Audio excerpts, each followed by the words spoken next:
When the original legislation was passed back in 1996 to open the door for the creation of charter schools in North Carolina, the pitch was that charter schools would be laboratories of innovation where different school models could be tried and the best practices could be shared with traditional public schools.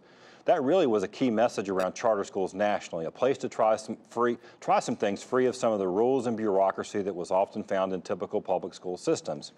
Now, fast forward to today, I'm not sure even the most ardent charter school supporters, and I consider myself a charter school supporter as a former charter parent, can truly say there's been much sharing of best practices.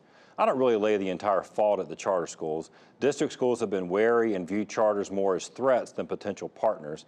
Here in North Carolina, the way charter schools are funded, where money is taken directly from the local district to give to each individual charter school, almost guarantees there's tension between district schools and charters. There are a few places in the U.S., like Denver, where it seems charters and district schools cooperate and do share ideas.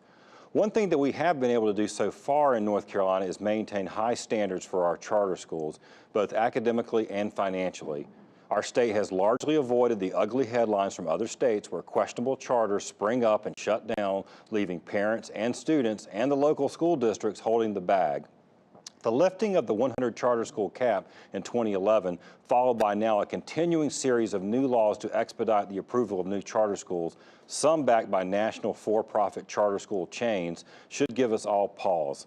Proposed laws like the one we discussed today, where private companies essentially set up a private school for their employees funded by taxpayers under the guise of a public charter school, is something the state ought to avoid, along with efforts to grant automatic enrollment growth and approvals of new charters. There's a reason why we have a charter school advisory board and a state board of education to provide some accountability and transparency. That should be strengthened, not weakened, especially with the blurring of lines between public education and private enterprise. That's it for this week's show.